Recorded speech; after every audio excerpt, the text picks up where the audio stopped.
Pa-like, share and subscribe naman po mga master. Kabanata 1001. Hindi papayag si Levi na may magtanong sa anumang sinabi niya. Gayunpaman, nagulat si Yale, Jaden, at lahat ng naruroon. Agad namang nagtanong si Lindsay, Levi, sino ka para hadlangan kaming pumasok? How dare he bar us from entering kahit hindi naman namin siya pinipigilan na pumasok? Sabi ni Jaden, Mr. Freeman, ikaw ang taong namamahala sa proyekto. Mababawalan niya ba talaga kaming pumasok? I mean, hindi ba dapat ikaw na ang bahala sa lahat dito? Sinulyapan ni Yale si Levi bago ito sumagot, tama ka. Mr. Garrison, sa tingin ko ay nagkaroon ng hindi pagkakaunawaan. Dahil lamang ka lang, natatakot ako na hindi mo mapipigilan ang sino mang pumasok. Ang sinasabi ko ay nangyayari. Ang iyong salita ay walang ibig sabihin laban sa akin. Pumasok kaagad si Levi sa bulwagan nang matapos siyang magsalita.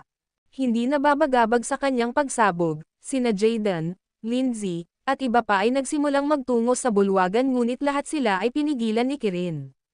Lahat kayo bawal pumasok, paano kung gusto nating pumasok? Ganti ni Jaden. Pigilan mo sila. Sa sandaling nagbigay ng utos si Kirin, may ilang tauhan na lumapit at pinigilan sila. Dahil dito, hindi nagkaroon ng pagkakataon ang buong pulutong na lumahok sa tender event. Hindi mahirap hulaan ang kinalabasan na kuha ng Morris Group ang proyekto. Matapos ang lahat ng nangyari, ang mga tao sa bulwagan ay nang-ahas na huwag mag-alok ng presyo. Galit na galit sina Jaden at Lindsay dahil wala silang magawa hanggang sa matapos ang tender event. Si Levi Garrison ay mas mapangahas pa sa atin. Pinipigilan lang namin ang iba pang mga tender para bilhin ang sarili namin ng oras, sa pinakadulo.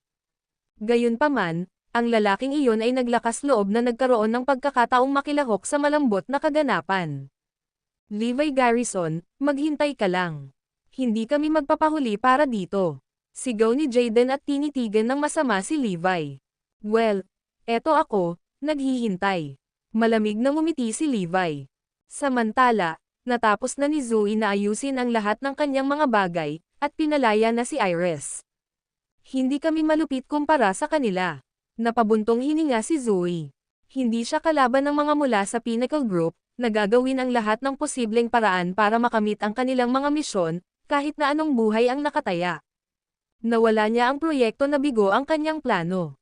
Kung hindi nakakamit ang tagumpay, patuloy akong minamaliit ng mga Lopez at Black na pamilya. Kung ganoon, pipigilan pa ba nila akong pakasalan si Levi? Hindi sapat na umasa lamang sa pagkakaroon ng sanggol. Isang mahabang buntong hininga si Zoe. Sa sandaling iyon, dumating si Iris sa kanyang opisina at nag-abot ng isang dokumento sa kanya. Matapos baklatin ang dokumento, natarante si Zoe. Oh, nakuha natin ang proyekto. Iris, wala bang pumihil sa'yo na pumasok sa tender event? Paano mo nakuha ang proyekto? Hindi mo ari ni Zoe ang nangyari. Pinigilan nila ako, pati yung mga lalaking palihim kong ipinadala sa event. Gayunpaman, matagumpay na nakuha ng boss ang proyekto ng mag-isa sa pagkakataong ito. Paliwanag ni Iris. Ano, nakuha namin ang proyektong ito dahil muli sa boss. Tama iyan. Sino ba ang boss? Bakit siya nagpapahirap para tulungan ako? Natulala si Zoe. Bakit ka ba kinakabahan dyan? Pagkatapos ng lahat, nakuha namin ang aming mga kamay sa proyekto sa dulo. Inilibot ni Iris ang mata sa matalik na kaibigan. Asawa ka kasi ng amo. Matapos maalala ang sarili, agad na hinanap ni Zoe si Levi. Kapag ang babae ay nagmamay-ari ng proyekto, ang kanyang kayamanan ay agad natataas. Dahil dito, nakaipon siya ng sapat na bargaining chips para makipag-ayos sa mga pamilyang Lopez at Black. Hindi na ako mapipigil ni Lola kapag nakita akong matagumpay. Walang makakapidyo sa ating dalawa kapag nabuntis ako. Hindi pa dumarating ang oras ni Levi, pero di bale dahil successful na ako ngayon. Zoe, bakit parang emosyonal ka? Tanong ni Levi. Pwede ba tayong magdesisyon kung anong petsa ng kasal natin? Sinuri ko ang kalendaryo, at magkakaroon ng mapalad na araw makalipas ang 1.5 buwan. Sa tingin mo ba dapat tayong magpakasal noon? Tanong niya, gustong makuha ang opinyon niya sa mga bagay-bagay. Sige, mag-set tayo ng date. Bibigyan kita ng kasal na hindi pa nakikita ng mundo. Ang video na ito ay edited by Herban TV. Kabanata 1002. Eksaktong isang buwan ang lumipas, ang silid ng kasal na idinisenyo ni Levi ay natapos. Oras na para bigyan ng perpektong kasal si Zoe. Para sa kanya, magiging perpekto ang kanilang kasal basta dinaluhan ito ng kanyang ina, kapatid na babae, at kapatid. Nangako siyang sasabihin kay Zoe ang totoo kung sino talaga siya sa araw ng kanilang kasal. Gusto kong sabihin sa kanya ang totoo. Gusto kong malaman niya na ang asawa niya ay Diyos ng digmaan ni Herodia. Pagkatapos, hahawakan ko ang kanyang kamay at tatanawin ang mundo tulad ng isang emperador kasama ang kanyang empress. Dapat din tayong gumawa ng maagang paghahanda upang mabuntis bago ang ating kasal. Nahihiyang dagdag ni Zoe.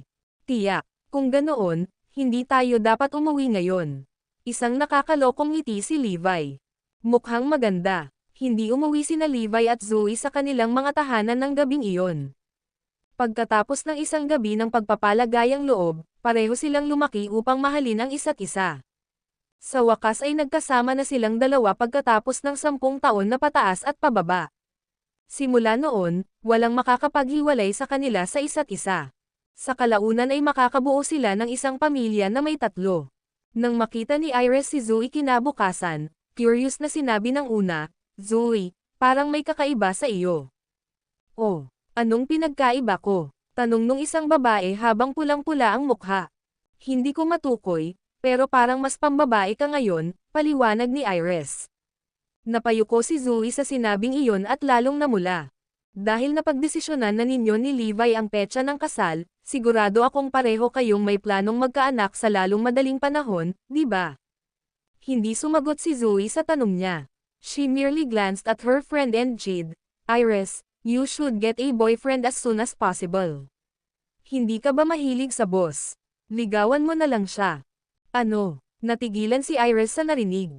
"Well, sana man ligaw ako sa amo, pero siya si Levi. Paano ko magagawa iyon sa iyo? Hindi single si boss." Ngumiti si Iris sa kanya. "Oh, di ba single siya kanina? Paano siya nagkaroon ng girlfriend ng ganoon kaga?" Nagulat na tanong ni Zoe. "Oo, napakabilis ng lahat. Speaking of which, hindi ka ba magpapakasal kay Levi?" Ang mabuting balita ay kumalat na parang apoy. Hindi nagtagal, narinig na ng lahat sa kumpanya ang balitang nagpasya sina Zoe at Levi sa petsa ng kanilang kasal. Napukaw ang kuryosidad ni Zoe nang makita kung gaano kinikilig ang lahat ng mga trabahador niya. Bakit parang excited ang lahat dito? Talaga bang respetado si Levi sa kumpanya? Kung tutuusin, laging naririnig ni Zoe ang mga reklamo tungkol kay Levi. Ito ay kakaiba. Miles Way, ang pamilyang itim ay nakakuha ng balita. Ano? So, fixed na ang wedding date ni Zoe at Levi Garrison. Bilang lolo at lola niya, bakit hindi kami na-inform tungkol dito? Nagulat sina Meredith at Robert nang marinig ang tungkol sa kasal. Wala rin kaming ideya tungkol dito, bulungan ng iba. Agad na tinawagan ni Robert si Harry para tanungin ito. Gayunpaman, hindi rin ito alam ng huli. Nang makipag-ugnayan si Meredith kina Caitlin at Aaron, ang mga sagot na natanggap niya ay pareho. Pareho silang walang alam tungkol dito. Paano malalaman ng mga tagalabas ang tungkol dito gayong kahit ang kanyang mga magulang ay hindi pa alam ang petsa ng kasal? Sobra na si Zoe. Lalong nagalit si Meredith sa kanilang lahat. "Bumalik ka sa lalong madaling panahon. Ikakasal na ang anak mo," sigaw niya sa telepono. Hindi nagtagal, nagtipon sina Aaron, Caitlin, at Harry sa mansyon ng pamilyang Black. Tila naguguluhan ang lahat sa nangyayari. Naayos na nga ba ang kasal ni Zoe at Levi Garrison? Ang balita ay kumalat ng malawakan bago pa man ipaalam sa pamilya. "Tingnan mo kung paano kumilos ang iyong anak. Ni hindi nyo alam ang kasal niya. Humph. Hindi kanya iginagalang bilang mga magulang, ni hindi niya kami tinatrato bilang kanyang mga nakatatanda. I mean, may balak ba siyang baliwalain tayo minsan at para sa lahat?" Saway ni Meredith. Napakawalang galang niyang anak. Napabuntong hininga si Aaron na walang magawa. Sa sandaling ito, sila ni Caitlin ay labis na napahiya. "Paano mo siya matitiis? Hindi ko na kaya." Ang video na ito ay edited by Herban TV. Kabanata 1003. Galit na galit sina Meredith, Robert, at Harry. Samantala, nagalit ang mga magulang ni Zoe sa biglaang balita. Kaagad, tinawagan nila si Zoe at nagtanong, nabalitaan namin na nagpasya ka na sa petsa ng iyong kasal.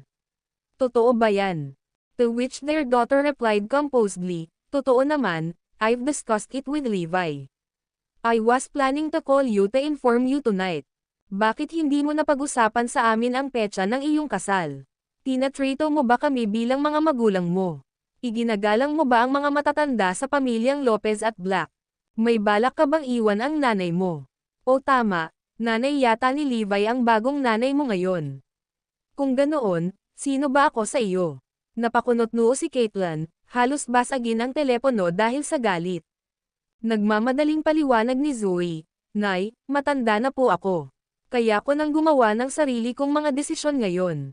Tatalakayin ko ang ilang bagay sa inyong lahat kapag kinakailangan. Gayunpaman, kaya kong gumawa ng karamihan sa mga desisyon sa aking sarili. Dahil ang pag-aasawa ay isang kaganapan na nagbabago sa buhay, paano mo mapapasya ang lahat ng ito ng mag-isa? At saka, lahat tayo ay hindi sumasang-ayon sa iyong kasal muli kay Levi Garrison.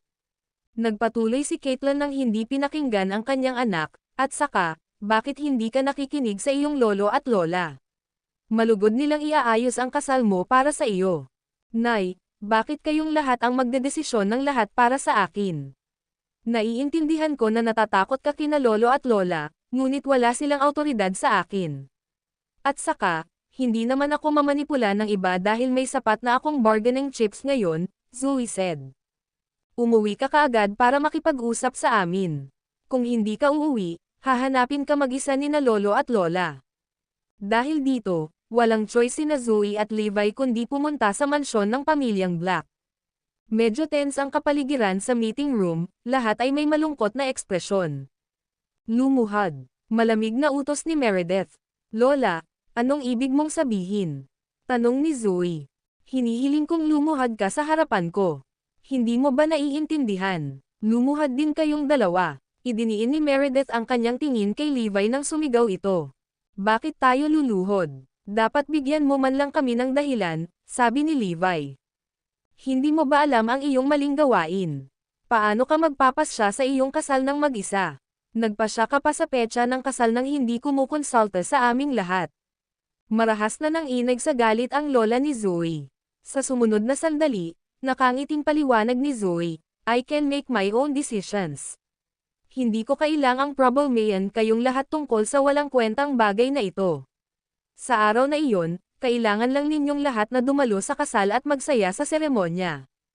Kalokohan. Nagkasundo ba tayo sa ganoong arrangement? Hindi napigilan ni Meredith na magmura. Lola, kailangan kong ituwid ito anumang mga desisyon tungkol sa aking kasal ay kailangang ako ang magpasya. Agad namang gumanti si Zoe. Mangyayari lang iyan kapag may sapat kang kakayahan. Ngumisi si Meredith. I am competent enough, at hindi na masasabi sa akin ng mga Lopez at Black na pamilya kung ano ang gagawin. Dito, tingnan mo mag-isa. Nang matapos siya ay binato ni Zoe ang isang dokumento sa mesa sa harap ni Meredith. Nagulat ang lahat ng miyembro ng kanyang pamilya matapos nilang kunin ang dokumento at basahin ito. Ano, Zoe, ganyan ka na ba talaga kay Aman ngayon? Tanong ni Meredith, halata sa boses niya ang gulat na naramdaman niya. Oo, sa ganitong mga sitwasyon, maaari ba akong gumawa ng sarili kong mga desisyon? Tanong ni Zoe. Samantala, lahat ng tao sa silid ay nagulat at nawalan ng pag-iisip. May iba pa akong sasabihin sa inyong lahat. May anak na ako ngayon kay Levi. Sa makatuwid, hinding-hindi mo kami mapaghihiwalay. Ano, ang babae ay halos itapon ang lahat sa isang magkasya dahil ang balita ay dumating tulad ng isang bolt mula sa asol. Pagkaraan ng 10 minuto, naalala ng kanyang mga magulang at lolo't lola ang kanilang sarili at atubiling tinanggap ang katotohanan. Diyos ko, anong nagawa natin? Napabuntong hininga si Aaron. Samantala, sinulyapan ni Meredith si Levi at sinabing, dapat isang engranding seremonya ang iyong kasal.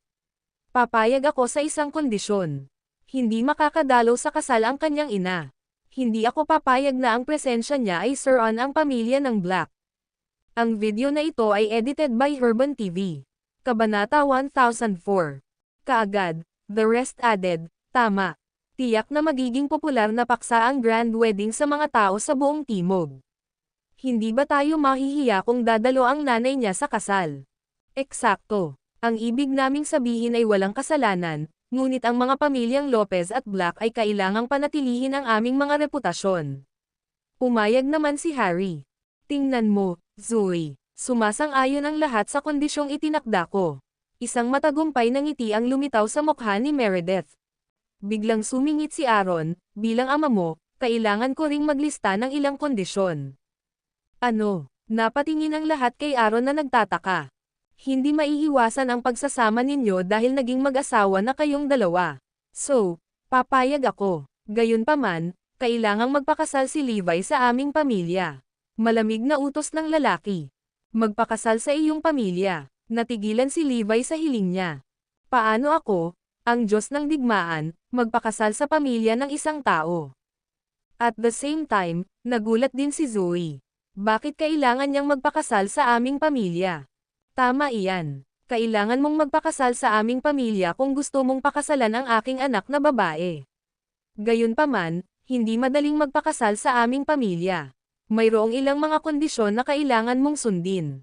Una, pagkatapos mong ikasal sa ating pamilya, kailangan mong palitan ang iyong apelyido ng Lopez. Mula ngayon, hindi ka na si Levi Garrison kundi si Levi Lopez. Ayokong banggitin mo ang iyong orihinal na pangalan sa lahat ng pagkakataon. Pangalawa, pagkatapos magpakasal sa pamilya Lopez, dapat mong sundin ang lahat ng mga patakaran na itinakda ng pamilya Lopez nang walang pagtutol. Ayokong makarinig ng hindi mula sa iyo kahit isang beses. Pangatlo, ang iyong pang-araw-araw na gawain ay aayusin ng pamilya Lopez. Kailangan mong iulat kung sino ang nakakasalamuha mo araw-araw at kung gaano karaming pera ang iyong nagastos. Wala ka ring karapatang magsalita sa mahahalagang okasyon, gaya ng mga pagpupulong ng ating pamilya. Makakapagsalita ka lang kapag pinayagan ka namin. Binaybi ni Aaron ang 10 lubhang malupit na tuntunin sa kabuuan. Sina Harry at Meredith ay sinuportahan siya halos kaagad. Mukhang maganda. Nakaisip si Aaron ng maraming magagandang ideya. Ikakasal ka sa pamilya namin. Gayun din, kailangan mong sundin ang lahat ng mga patakaran mula sa araw na iyon. Kung hindi, hinding-hindi mo mapapangasawa si Zoe. Ang pangunahing dahilan kung bakit nila inilista ang mga patakarang iyon ay dahil napakaraming kayamanan ngayon ni Zoe. Naniniwala sila na hindi dapat payagan si Levi na pakasalan siya ng walang kahirap-hirap. Dahil hindi nila mapigilan ang kasal, humanap sila ng ibang paraan para makabawi sa kanilang pagkawala. Ang proseso ng kanilang pag-iisip ay kasing simple ng kay Aaron si Zoe ay mayaman, kaya nahihiya sila at nasaroon ng puri na makitang pinakasalan siya ni Levi. Kaya naman, umaasa silang bawasan ang negatibong epekto kay Zoe at sa mga pamilyang Lopez at Black sa pamamagitan ng pagpapakasal kay Levi sa pamilya. At saka, kailangang may seremonya kapag ikinasal siya sa aming pamilya. Kailangan muna niyang lumuhad at yumuko sa harap ng ulo ng pamilya Lopez sa mansyon ng aming pamilya. Pagkatapos, kailangan niyang lumuhad at yumukod muli sa harap ng ating mga ninuno sa dambana ng mga ninuno. Dagdag ni Harry. Oo, kailangang magkaroon ng engranding seremonya dahil ikinasal si Levi sa pamilya Lopez. Sumasang-ayon ang pamilyang Black sa mungkahing ito. Lubos na sinuportahan nina Meredith at Robert ang ideya ng magkasabay. Samantala, humihikbi na sinabi ni Caitlin, ang aking pinakamamahal na anak na babae ay kailangang magpakasal sa isang mahirap na lalaki sa huli. Hindi ko talaga matatanggap. Caitlin, wala tayong magagawa. Ngayon, ang magagawa natin ay siguraduhing ikakasal siya sa ating pamilya. Lahat sila ay nagpakawala ng isang mabigat na buntong hininga. Naisip ni Zoe na kaya niyang kontrolin ang lahat, hindi niya inaasahan na magiging ganito ang mga pangyayari. Tinatrato ba nila ako na parang kasangkapan? Anong meron kay Levi? Bakit nila ito ginagawa sa kanya? Maaaring hindi na kilalang tao si Levi tulad ng dati, ngunit tapat siya sa akin at handang ialay ang kanyang buhay para sa akin. Yan ang nagustuhan ko sa kanya. Sweetie, huwag kang magbitaw ng salita. Kung iginagalang mo ako bilang iyong ama, dapat magpakasal si Levi sa aming pamilya. Kung hindi, matatanggal ang kasal. Sumulyap ang lalaki kay Levi at nagpatuloy, "So, Levi, handa ka bang magpakasal sa pamilya Lopez?" Lahat ng naruroon ay napalipat ang tingin sa lalaking pinag-uusapan. Ang video na ito ay edited by Urban TV. Kabanata 1005. Nais ni Zoe na magpanggap si Levi na pumayag sa mga kondisyon upang maiwasan ang anumang gulo. Handa na siyang harapin ang mga problema pagkatapos nito nang magpanggap itong pumayag. Nangako siya sa sarili hindi niya ipapahiya si Levi. Dahil dito, tiyak na hindi na kailangang sundin ng lalaki ang mga patakaran. Siyempre hindi ako papayag. Katanggap-tanggap pa rin kung gusto mo ako lang ang pakasalan sa pamilya mo. Pero para palitan ko ang apelyido ko. Hindi pwede. Ako si Levi Garrison sa buong buhay ko, at walang makakapagpapalit sa apelyido ko. Malamig na sagot ni Levi. Binigyan ako ng aking ina ng pangalang ito. Walang sino man ang makakapagpabago nito. Nagulat ang lahat sa pagiging determinado ni Levi. Kung ganoon, sinasabi mo rin bang ayaw mong pakasalan si Zoe? Tanong agad ni Meredith. Siguradong gusto ko siyang pakasalan. Nakangiting sagot ni Levi. Magpakasal ka sa pamilya namin kung gusto mo siyang pakasalan. Kung hindi, ang kasal ay wala sa tanong. Mariing sabi ni Aaron. Hayaan mo akong ituwid ito. Una, papakasalan ko si Zoe. Pangalawa, hindi ko papalitan ang apelyido ko o ikakasal sa pamilya mo. Pangatlo, dapat dumalo ang nanay ko sa kasal namin. Buong determinado na binaybay ni Levi ang kanyang mga iniisip, hindi niya pinahintulutang may magtanong sa kanya. Natigilan sandali ang lahat ng miyembro ng pamilya Lopez at Black. How dare he talk to us in such honor? Levi Garrison, sa tingin mo ba may karapatan kang magsalita dito? Aware ka ba kung sino ka? Si Zoe ay nagkakahalaga ng halos 100 bilyon. Sa tingin mo ba deserve mo talaga siya? Galit na sigaw ng ama ni Zoe. Nadama nila na ang kasal ay ganap na hindi patas. Pagkatapos ng lahat, si Zoe ay malayo sa liga ni Levi sa mga tuntunin ng katayuan sa lipunan at kayamanan. Sa madaling salita, ang dalawa ay mula sa dalawang magkaibang mundo at hindi nila layong magkasama. Nadama ng pamilya Lopez at Black na napakalaking kawalan na hayaan si Zoe na pakasalan si Levi sa simula pa lang. Para sa kanila, halos magkapareho ang kanilang relasyon sa pelikulang Beauty and the Beast. Sa hindi inaasahang pagkakataon, ngumiti si Levi at iginiit, para sabihin sa iyo ang totoo, karapat-dapat ako sa kanya. Sa sandaling ito, nakaukit sa puso ni Zoe ang kanyang kahanga-hangang tingin. Para bang sa wakas ay bumalik ang matapang na Levi Garrison na nakilala niya 6 na taon na ang nakakaraan. Alam ni Zoe na tama lahat ng sasabihin ng lalaki. Gayunpaman, nakita niya si Levi na nagpapaliwanag na sila ay isang magandang tugma sa mga tuntunin ng katayuan sa lipunan. Pagkatapos ng lahat, bilang anak ni Tyrone Garrison at apo ng pamilyang Jones, tiyak na karapat-dapat siyang magpakasal. Gayunpaman, sa kaibuturan ng kanyang puso, umaasa rin siya na si Levi ay maaaring maging matagumpay na katulad niya, na gagawin silang isang perpektong tugma. Nais niyang mabawi ni Levi ang kanyang tagumpay at maging kasing lakas niya 6 na taon na ang nakararaan. Deserve mo siya. Ha ha ha.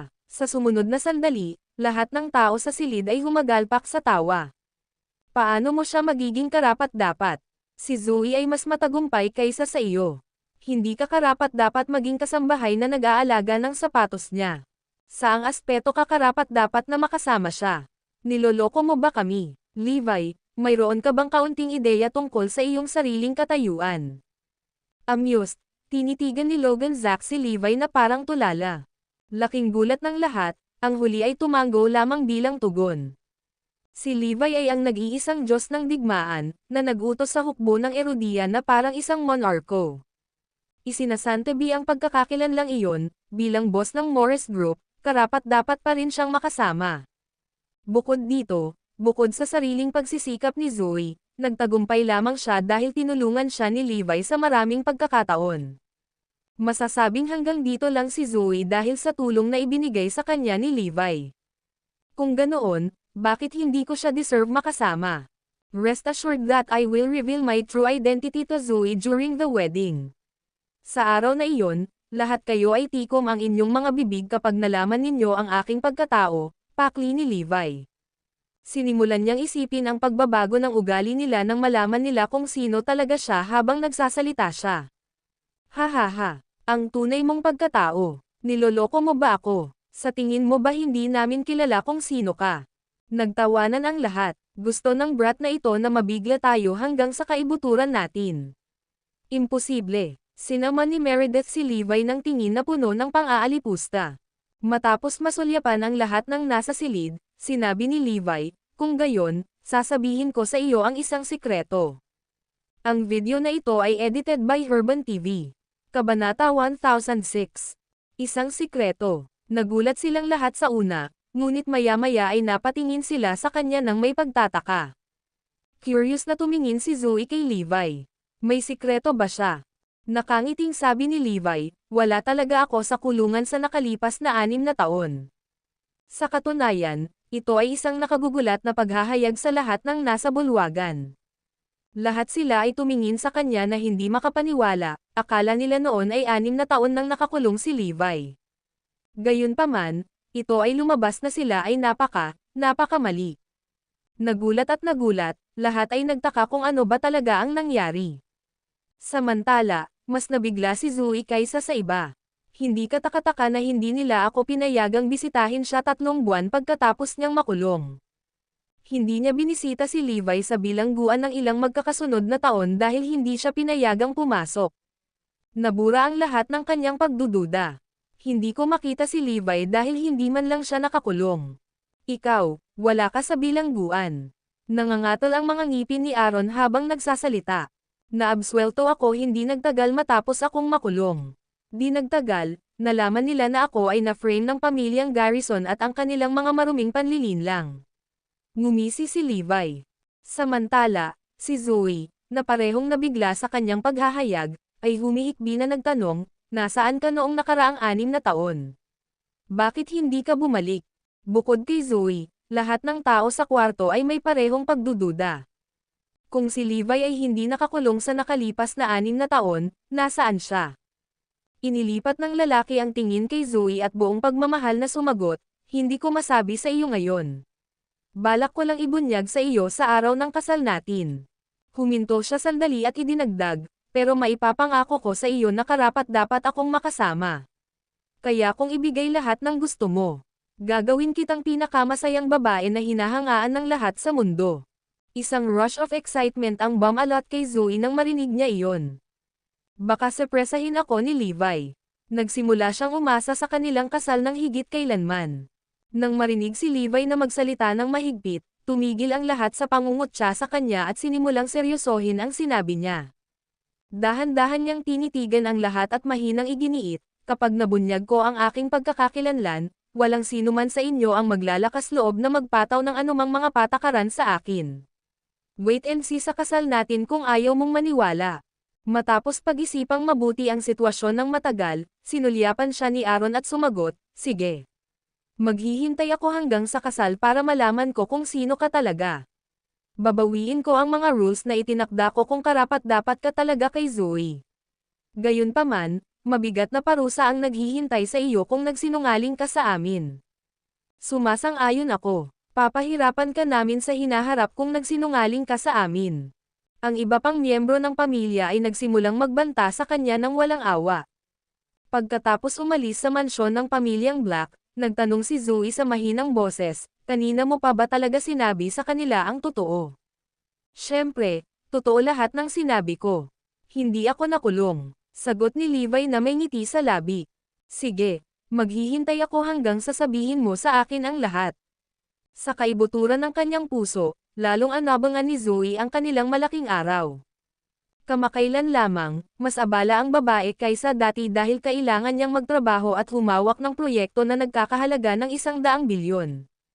Kailangan din niyang maghanda para sa kanyang kasal.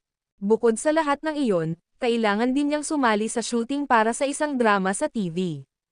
Sa kabutihang palad, si Damon, ang vice-presidente ng Oriental Star Group, ay tumulong sa kanya sa maraming paraan upang mabawasan ang kanyang trabaho, kabilang ang pakikitungo sa mga reporter at bisita na dumating.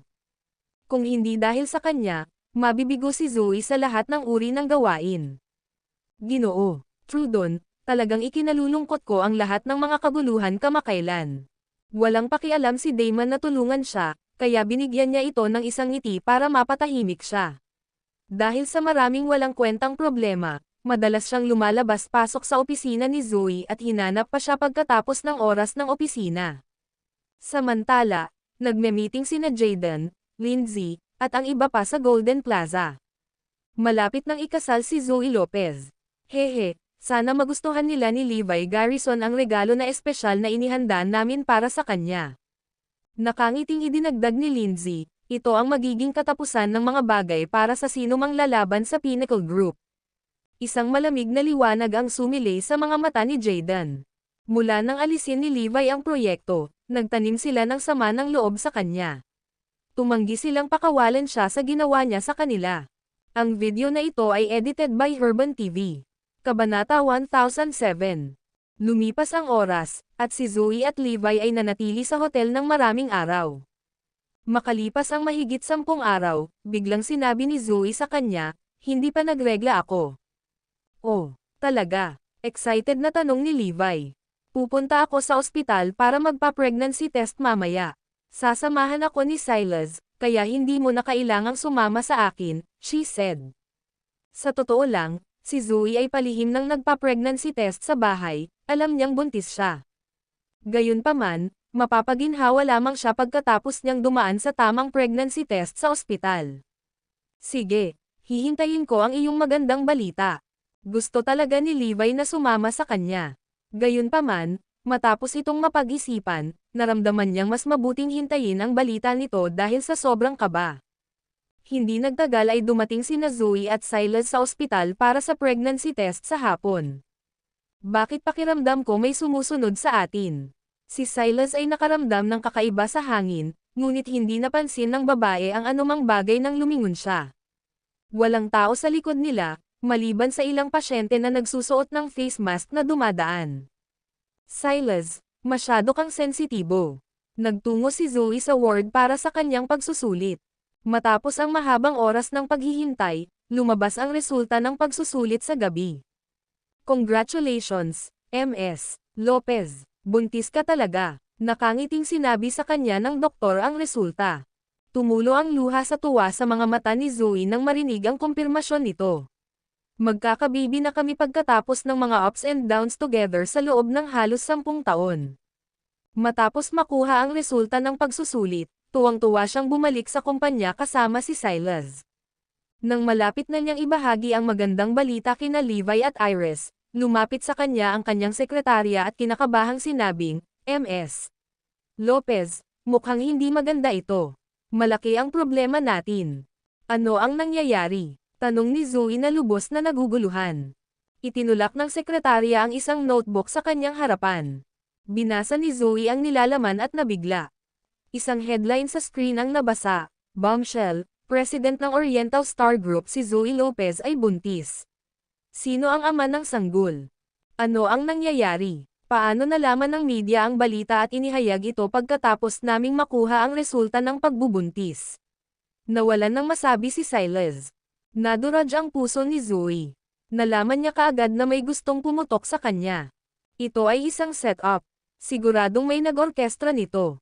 Kamakailan ay naging sikat na figure si Zoe, na umaakit ng maraming atensyon ng publiko.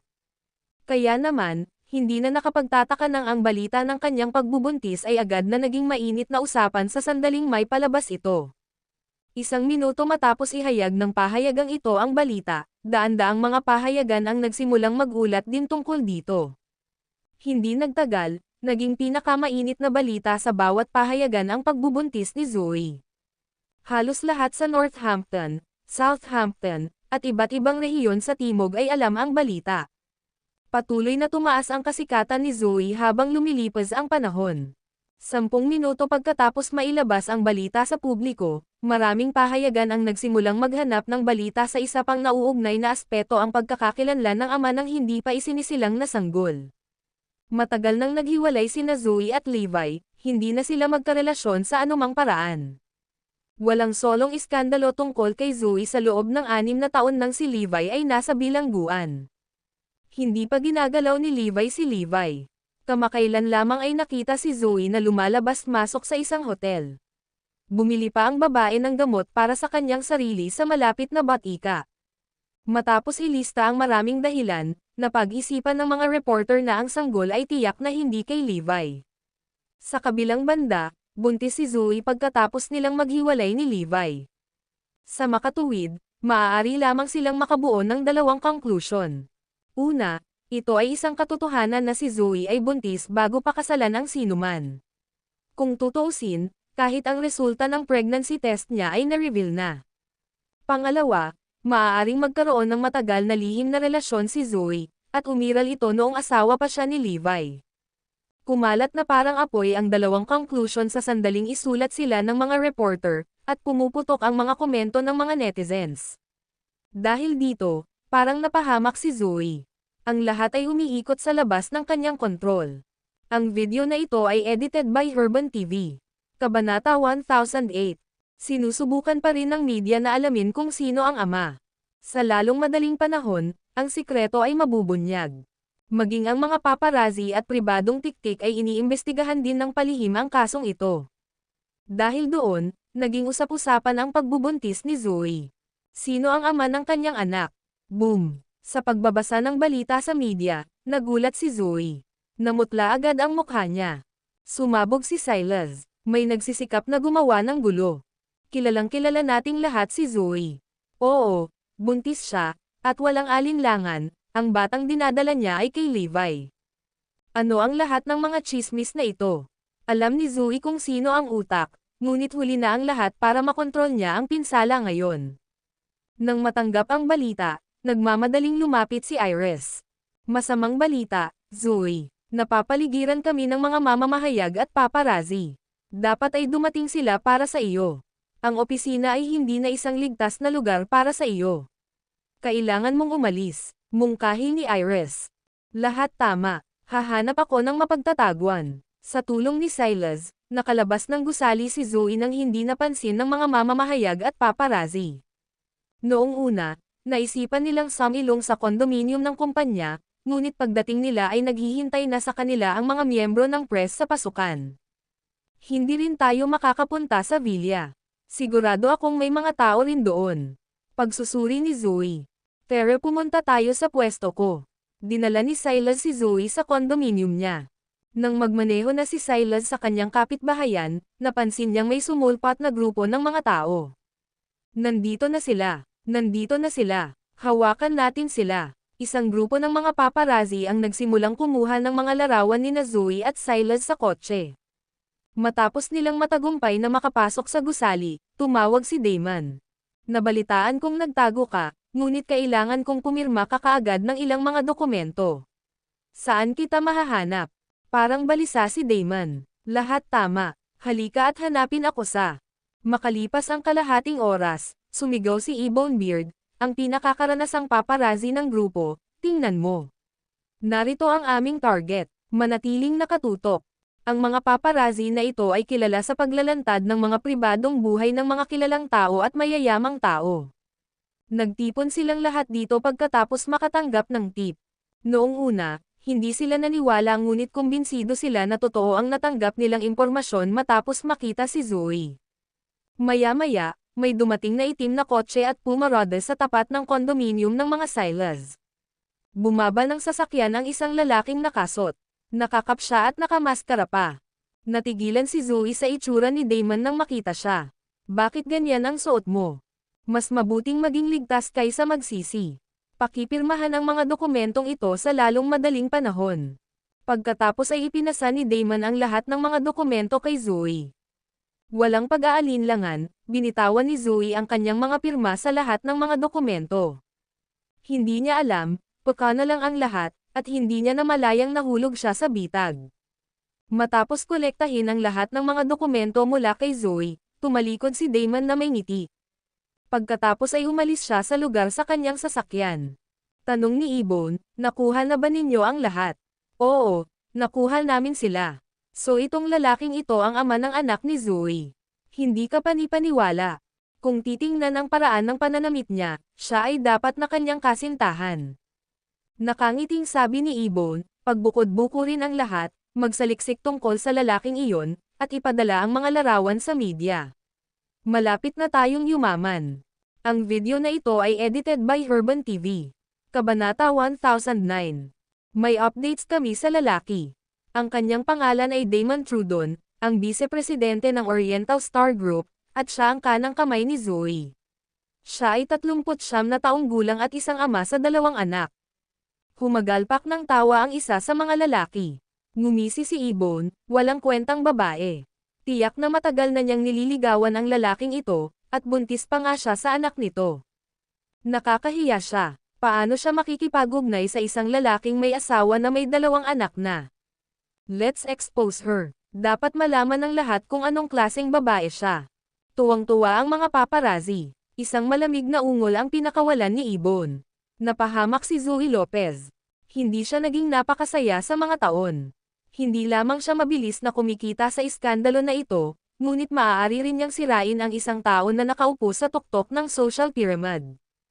Ang sarap sa pakiramdam. Isang oras na ang lumipas ng sabay-sabay na inilabas ng media ang groundbreaking na balita. Nakilala daw nila ang ama ng anak ni Zoe. Nagulat ang lahat, ang lalaki ay si Damon. Ang balita ay nagbigay din ng malawak na mga detalye sa background tungkol sa kanya. Si Damon Trudon ay ang vice-presidente ni Zoe Lopez. Nagtrabaho sila ng malapit sa nakalipas na 6 na buwan at gumugol ng maraming oras na magkasama. Hindi lamang 39 na taong gulang si Damon, ngunit isa na rin siyang ama sa 2 anak. Sa madaling salita, si Zoe ay isang homewrecker. Ang mga ulat ng balita ay naglathala din ng maraming larawan at video bilang ebidensya. Una sa lahat, naglabas ang media ng mga larawan at video na nagpapakita kina Damon at Zoe na naglalakad sa isang gusali habang nagtatrabaho. Sunod, nagpakita sila ng patunay na halos magkasabay na pumasok sina Damon at Zoe sa isang hotel. Nagsama pa sila ng listahan ng mga bagay na ginastos nilang dalawa noong nandoon sila. Ang mga ulat ng balita ay nagpatuloy upang ipaliwanag kung paano nagtago si Zoe at nagkaroon ng pribadong pagpupulong kay Damon sa isang kondominium. Nagsama rin sila ng video ni Damon na naglalakad papasok sa gusali na may takip at maskara. Last but not least, naglabas ang media ng isa pang video ni Zoe na sumasailalim sa body check-up sa isang ospital kaninang umaga. Ang parehong lalaki na nakakap at nakamaskara ay naroroon din sa clip. Lahat ng ebidensya ay nagbigay ng impresyon na dinadala ni Zoe ang anak ni Damon. Walang paraan na maitatanggi niya ang kanilang relasyon dahil sinamahan siya nito sa ospital para sa kanyang pagbisita sa pangangalaga sa prenatal. Napatulala talaga si Zoe. Ito ay maliwanag na si Damon ay kasangkot sa pamamaraang ito, at tiyak na siya ay gumaganap ng isang mahalagang papel dito. Ang pagpapapirma kay Zoe sa mga dokumentong iyon ay isang dahilan lamang para kunan niya ang video. No wonder naramdaman ni Silas na parang may sumusunod sa amin kaya tama siya. Malamang, nasa ospital din si Damon. Dapat naging mas alerto ako. Hindi nagtagal ay napuno ng batikos ang social media, at sinimulan ng mga netizen na tawagin si Zoe na isang walang hiyang *Turk at isang homewrecker. Kumalat ang balitang parang apoy sa internet, lalo na ang mga video. Nagkaroon pa nga ng mga peke at edited na video na kumakalat sa social media. Gayunpaman, maraming mga netizens ang naniwala sa kanilang nakita nang hindi na-verify ang kanilang katotohanan. Pagkatapos ng lahat, ang mga tao ay may tendensya na ituring ang kanilang nakita bilang katotohanan. Nang matanggap ang balita, agad na kinontak ni Iris si Zoe. Masama ito. Hindi na namin mahanap si Damon. Nalinlang tayo. Sa puntong ito, paano ipagtatanggol ni Zoe ang kanyang sarili gayong lahat ng ebidensyang ipinakita ng media ay laban sa kanya? Kailangan mong lumipat sa isang bagong lugar sa lalong madaling panahon dahil alam nila kung nasaan ka ngayon. Aalis na sana sina Zoe at Silas, napansin nilang may grupo ng mga tao na nakapalibot sa building. Ang video na ito ay edited by Herban TV. Kabanata 1010. Wala nang paraan para makatakas sila sa gusali. Anong gagawin natin ngayon? Tanong ni Silas. Tatawagan ko si Levi. Kinausap niya si Levi sa telepono. Darling, may nangyaring kakilakilabot. Hindi alam ni Levi kung ano ang nangyayari dahil nasa bahay pa siya. Ano ito? Nang tingnan ni Levi ang kanyang telepono, natigilan siya sa kanyang nabasa. Nangyari ba ang lahat ng ito sa isang umaga lang? Nasaan ka? Pupunta ako at susunduan ka ngayon. Mabilis na tinungo ni Levi ang kondominium ni Silas at napansin niya ang malaking grupo ng mga paparazzi at mga mamamahayag na dumagsa sa gusali. Kaya naman, agad niyang tinawag si Asher Dragon, na dumating at pinaalis ang karamihan. Sa wakas ay nakapasok si Levi sa gusali at nahanap si Zoe. Pagkatapos ay dinala niya siya sa Warzone compound. Para sa kanya, iyon ang pinakaligtas na lugar para kay Zoe. Gayunpaman, ang katotohanan na nagtago si Zoe ay naging sanhi ng mga tsismis tungkol sa kanya na lumampas sa proporsyon. Sa manor ng pamilyang itim, nagalit si Meredith na muntik na siyang mawalan ng malay. Ano? Hindi si Levi ang ama ng baby ni Zoe. Ang sanggol ay pag-aari ng ibang lalaking may asawa.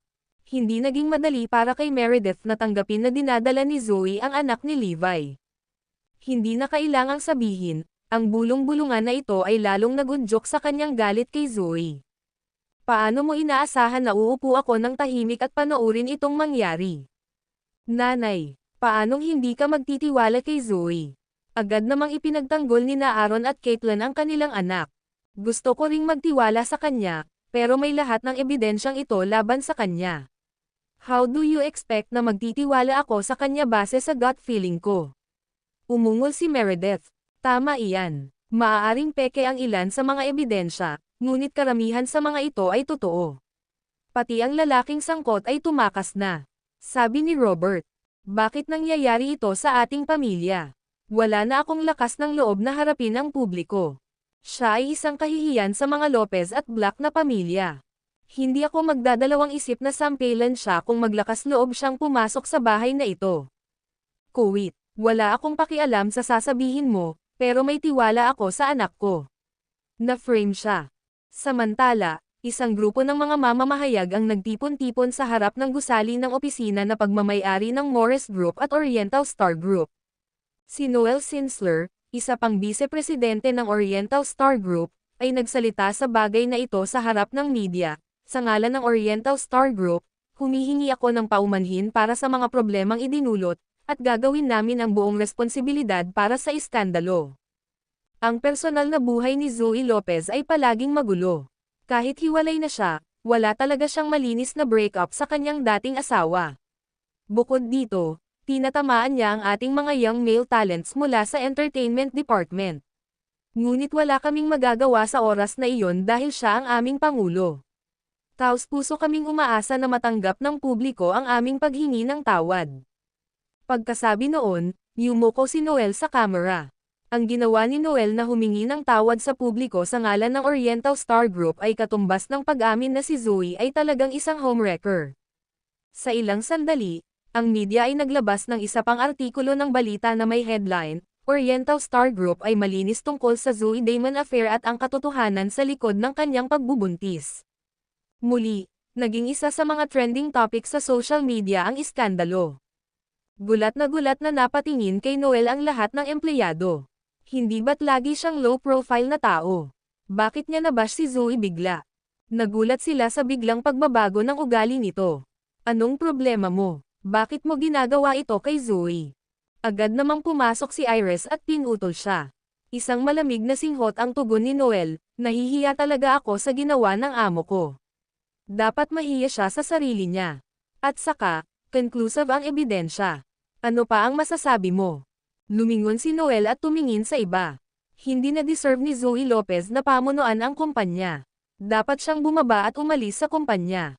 How dare you? Nagningning ang mga mata ni Iris sa matinding galit. Ang video na ito ay edited by Urban TV. Kabanata 10:11. Sa puntong ito, sa wakas ay ipinahayag ni Noel ang kanyang ambisyon. Ang Oriental Star Group ay nakakuha ng isang proyekto na naabot ng 100 bilyon, kaya ang kumpanya ay may magandang kinabukasan. Kapag wala na si Zoe, ako ang magiging susunod na presidente, at lahat ay kailangang masunod sa akin. Samantala, nagkagulo sa harap ng gusali ng opisina. Pamilya iyon ni Damon, ang kanyang asawa, mga magulang, mga kapatid na lalaki, at mga kamag-anak ay lahat ay nagtipon sa labas. Hindi bababa sa 100 tao ang dumating sakay ng kanilang sasakyan, at gusto nilang pumasok sa gusali para makipag-ayos kay Zoe. Ang ilan sa kanila ay dumating na may dalang mga kahoy na pamalo, at ang ilan ay may mga kutsilyo sa kanilang mga kamay. Kung hindi dahil kay Seth at sa kanyang mga tauhan, ang mga rowdy na ito ay nakapasok na sa gusali. Nasaan ang B*Turk na iyon? Hilingin sa kanya na lumabas ngayon.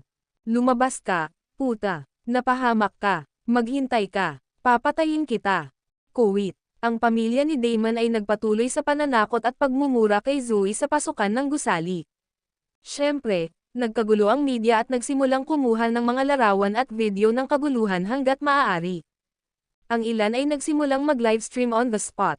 Muli, napunta sa trending topics sa social media ang mga larawan at video ng halabulo. Sa pamamagitan nito, ang iskandalo ay nagpatuloy sa internet sa pamamagitan ng bagyo. Maging ang asawa ni Damon ay lumabas at inakusahan si Zoe na sinisira ang kanyang pamilya. Ang homewrecker na iyon ang nanligaw sa asawa ko. Kasalanan niya ang lahat. Papasukin mo kami. Kailangan nating turuan ng leksyon ang B*Turk na iyon. Gusto naming patayin ang walang hiyang babaeng iyon. Siya ang pinakamalaking babae ng siglo. Ang mga magulang at biyenan ni Damon ay kabilang sa mga unang nagpilit na dumaan. Sa puntong ito, hindi na napigilan ni Seth at ng kanyang mga tauhan ang pagpasok sa gusali. Out of nowhere, lumapit si Noel at sinabing, "Pakiusap tanggapin ang aming paghingi ng tawad. Lubos kong naiintindihan ang nararamdaman mo, ngunit nagtago si Zoe. Hindi natin alam kung nasaan siya ngayon. Nagtago, hahabulin ko siya kung ito na ang huli kong gagawin." Parang sinapian ng demonyo ang mga kapamilya ni Damon. Iris exclaimed, "Sino ka para humingi ng tawad sa kanila? Wala kang alam kahit isang bagay." Sinamantala ni Noel ang pagkakataon at tinuro si Iris. Best friend ni Zoe ang babaeng ito. Dapat alam niya kung nasaan ang B*Turk na iyon. Agad na sumugod ang mga tao papunta kay Iris. "Sabihin sa amin kung nasaan siya ngayon." Ang gusali ng opisina ng Morris Group ay bumagsak sa isa pang yugto ng kalituhan. Napakagulo kaya hindi na makapag-operate gaya ng dati sa buong kumpanya. "Hindi kami aalis hanggat hindi mo sasabihin kung nasaan si Zoe. Huwag kang maglakas loob na tumakas din sa amin." Pinigilan ng pamilya ni Damon ang lahat sa pag-alis. Samantala, sa Golden Plaza, isang nasisiyahang tawa ang pinakawalan ni Lindsay matapos basahin ang balita sa internet. Ito ang presyo na kailangan mong bayaran para sa pag-secure ng 100 bilyong proyekto. Tumango si Jaden bilang pagsang-ayon. Ito na ang wakas para kay Zoe Lopez. Pagkatapos ay tinanong niya, "So kumusta si Damon?" "Itinago ko siya sa isang lugar na hindi nila malalaman." Tumawa si Lindsay. "Malaki. Hindi lang namin nasira si Zoe, ngunit nagawa rin naming maghatid ng suntok sa negosyo ng Morris Group. Ito ay magdadala sa amin ng isang hakbang na mas malapit sa pagkuha ng kanilang kumpanya." Samantala, ang pagliko ng mga pangyayari ay naging sanhi ng pagkawala ng kulay sa mukha ni Levi. Si Levi, na nagbabasa ng online na balita kasama si Asher Dragon at ang kanyang mga tauhan, ay nagsabi sa mahinang boses, "Ano pa ba ang maaari nating gawin ngayon? Tara, hanapin natin si Damon. Balita ko nagtatago siya ngayon," sabi ni Kirin. Biglang bumulala si Asher Dragon, "Tingnan mo. Si Damon." Isang video ni Damon ang nag-pop up sa social media, at sa video, inamin niya ang pagkakaroon niya ng extramarital affair kay Zoe. Ang video na ito ay edited by Herban TV. Kabanata 10:12. Ang video clip ay lumitaw bilang isang sorpresa sa lahat ng mga online na portal ng balita. Ang nagsalita sa video ay walang iba kundi si Damon. Ang video ay nahahati sa dalawang bahagi. Una nang inamin ni Damon na karelasyon niya si Zoe at ang ama ng kanyang baby. Ayon sa kanya, pinilit pa niya itong iwan ang kanyang asawa at pinagbantaan ito sa kanila na hindi pa sinisisi ang sanggol. Nagdetalye pa siya tungkol sa nangyari sa opisina noong magkatrabaho sila. Sa ikalawang bahagi ng video, humingi ng paumanhin si Damon sa kanyang pamilya at inaangkin ang lahat ng kanyang maling gawain sa pagitan ng mga hikbi. Sa pagtatapos, nanumpa siya na iiwan niya si Zoe. Sa kabuuan, ipinakita niya ang kanyang sarili bilang biktima ng iskandalo na ito, na para bang si Zoe ang pinilit na magpasakop. Ang video ay tumagos sa puso ni Zoe na parang isang matalim na talam, na nagtulak sa kanya ng mas malalim sa bangin. Sinimulan ng mga netizens na mas matindi ang paglamang kay Zoe matapos ilabas ang video. Lahat sila ay kumbinsido na si Damon ay naging biktima ng pang-aabuso ni Zoe noon pa man. Basag. Matapos mapanood ang video, binasag ni Levi ang tablet. Asher Dragon. Oo, si Asher Dragon at ang kanyang mga tauhan ay humakbang pasulong. Hanapin muna si Damon Trudon, pagkatapos ay kunin ang lahat ng paparazzi at dalhin sila sa akin. Nais ko ang lahat ng mga keyboard warriors at ang mga taong namamahala sa mga publisher ng pahayagan at online na mga portal ng balita dito rin. At hanapin ang utak sa likod ng pamamaraang ito. Ako mismo ang haharap sa salarin. Kuwit, mayroon kang isang araw upang dalhin ang mga taong ito sa akin. Dapat silang lahat ay lumitaw sa harap ko bago sumikat ang araw. Nobela. Galit na galit talaga si Levi. How dare they bully Zoe? Sinusubok ng mga taong ito ang aking pasensya. Alam niya kung sino ang nasa likod ng lahat ng ito, at hindi na niya ito papakawalan ng madali. Siguradong inilihim ng mga mastermind ang kanilang pagkakakilanlan at sinubukan akong puntiryahin. Kung tutuusin, alam ng Pinnacle Group ang tungkol sa aking pagkakakilanlan. Dinala nila ang kanilang plano ng maingat na kahit ang Morris Group ay hindi malaman kung sino ang may kasalanan. Gayunpaman, lingid sa kanilang kaalaman, si Levi Garrison ay mayroon ding lihim na pagkakakilanlan, siya ang Diyos ng digmaan. Para sa kanya, ang pakikitungo sa mga taong ito ay isang piraso ng cake. Lahat tama, nagkaisa ang tugon ni Asher Dragon at ng kanyang mga tauhan. Ibibigay ang hustisya sa gabing iyon, at magiging malaya si Zoe sa lahat ng mga akusasyong ito. Ang lahat ay naghintay para sa Phoenix, na pinakamahusay na elite hacker sa mundo, upang isagawa ang mga pagsisiyasat. Sa ilang sandali lang, nahanap niya ang mga taong iyon at ang kanilang impormasyon. Si Damon Trudon ay nakatanggap kamakailan ng 1 bilyon sa kanyang bank account. Madalas din siyang pumunta sa hotel na tinutuluyan ninyo ni MS Lopez para iligaw ang publiko sa paniniwalang naroon siya para makipagkita sa kanya. Ang taong nagbigay ng lahat ng larawan at video ni na Damon at MS Lopez na nagtutulungan ay si Noel Sinsler, isa pang vice-presidente ng Oriental Star Group. Nakatanggap din siya ng 500 milyon sa kanyang account. Ang mga taong nag-shoot ng mga larawan at video ng mga pribadong pagpupulong ni na Damon at MS Lopez ay isang grupo ng mga paparazzi na pinamumunuan ni Ebone Beard. Para naman sa mga keyboard warriors, kinuha sila ng Times Group para suruan ang reputasyon ni MS Lopez, at ang person in charge ng kumpanya ay si Floyd Henderson. Isang kabuuan ng 58 kumpanya ng media at mga forum ang kasangkot sa pagpapakalat ng balita. Bukod dyan, ang lahat ng mga publisher ng pahayagan sa Northampton at Southampton ay sadyang nilalaro ang iskandalo na ito sa kanilang mga ulat ng balita. Panghuli ngunit hindi bababasa, ang ultimate mastermind ay Pinnacle Group, at ang mga pangunahing tauhan na nag-orkestra sa lahat ng ito ay sina Jaden at Lindsay. Malaki. Kunin ang lahat ng taong ito at dalhin sila sa akin bago sumikat ang araw. Isang nakamamatay na kislap ang bumungad sa mga dagwang mata ni Levi na para bang handa na siyang pumatay. Ang video na ito ay edited by Urban TV. Kabanata 1013. Ang Southern Daily News ay ang pinakamalaking publisher ng pahayagan sa Timog. Sa sandaling iyon, nag-o-overtime ang buong publishing house, at napaka-hectic ng kapaligiran. Ang paglalantad ni Zoe ay nakabuo ng napakaraming buzz na halos hindi nila nakayanan. Ang kita mula lamang sa 2 araw na ito ay higit pa sa sapat upang masakop ang mga ito sa loob ng ilang buwan.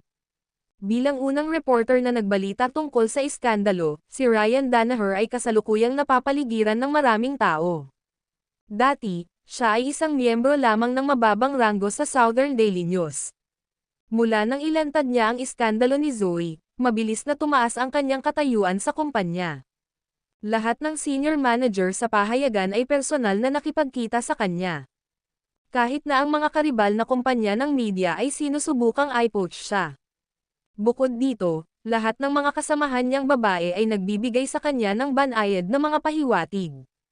Dati ang mga babaeng iyon ay mga dilag na hindi makikinig sa kanya, ngunit ngayon, lahat sila ay ibinabato sa kanya. Nakaramdam ito ng tuwa kay Ryan. Kung hindi dahil sa misteryosong lalaking naghatid ng impormasyon sa akin, hindi ako mangangarap ng ganoong araw. Ryan, dahil late na tayo matatapos sa trabaho, bakit hindi ka na manatili sa labas ngayong gabi? Nagmumungkahi na tanong ng kanyang babaeng supervisor habang binibigyan siya ng keycard papunta sa isang kwarto. Nang makita niya ang mapang-akit na ekspresyon nito, nag-alab ang pagnanasa sa loob niya.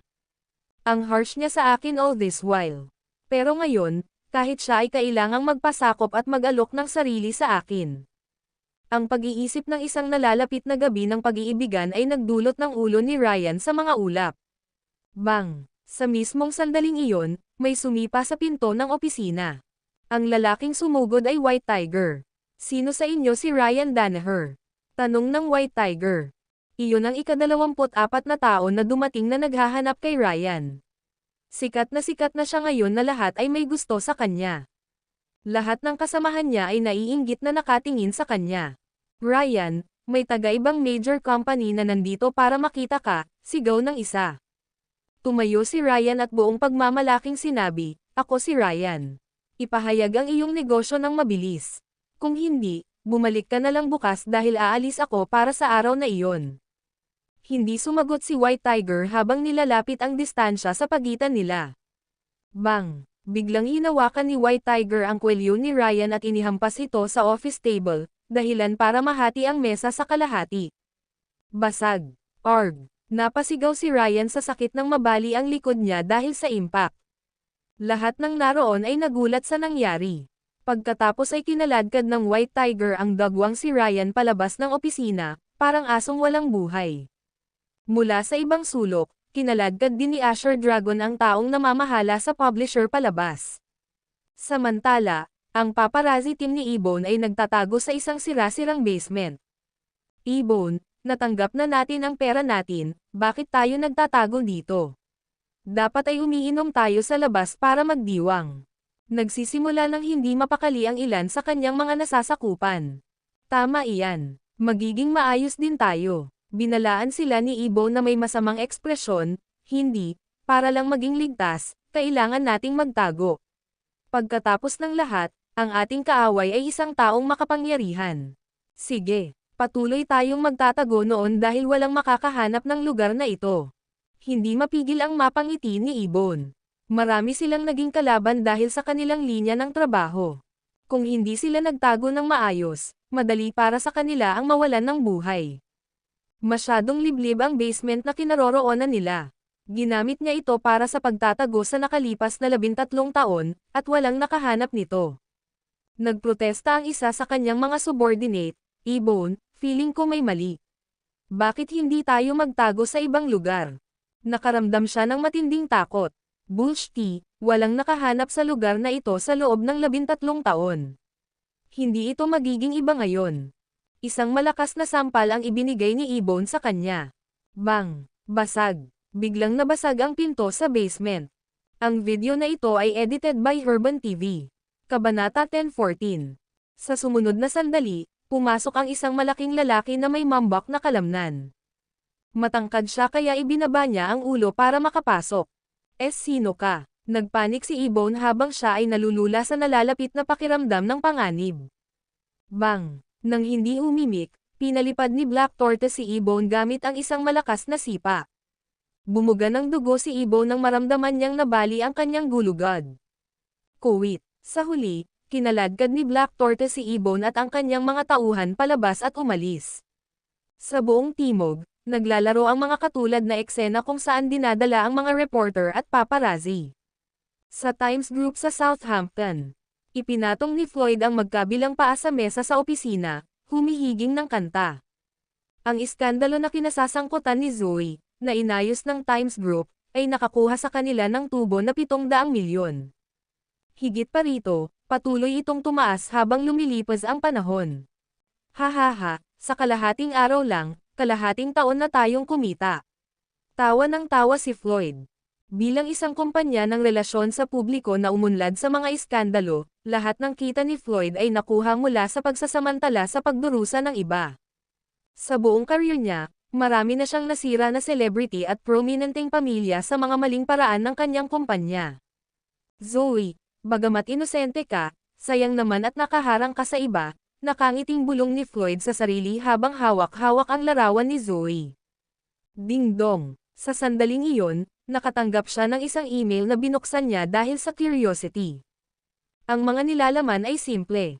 Inutusan siya nitong ilathala ang katotohanan tungkol sa iskandalo ni Zoe at humingi ng tawad sa kanya. Kung hindi, kailangan niyang pasanin ang mga kahihinatnan. Nang makita niya ang email, napatawa si Floyd. I publish ang katotohanan. Hindi pwede. Isuko ko na ba ang 7 hanggang 800 milyon na ngayon ko lang kinikita? How dare you threaten me? Mukhang kailangan kong doblehin ang aking mga pagsisikap at lubos na sirain si Zoe, panunuya ni Floyd.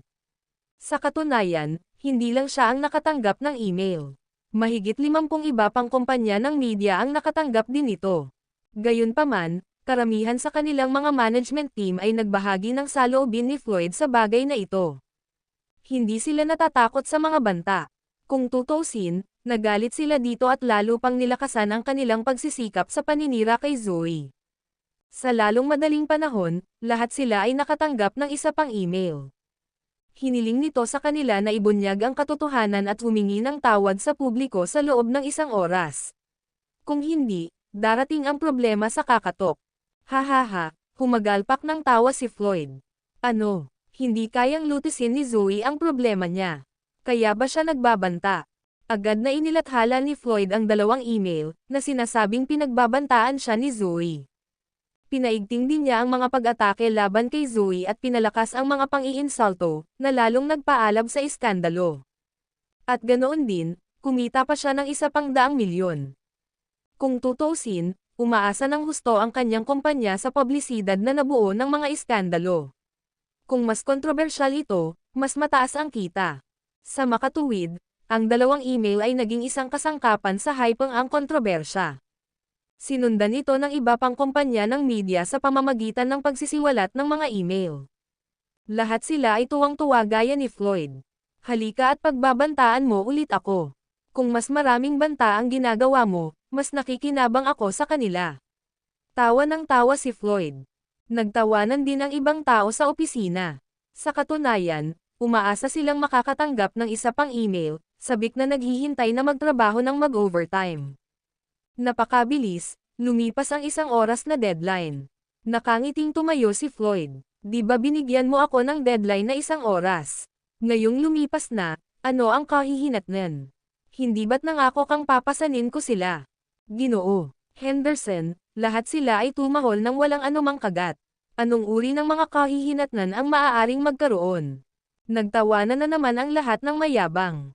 Naglakad si Floyd sa French window ng kanyang opisina at tumingin sa cityscape mula sa ika-50 palapag.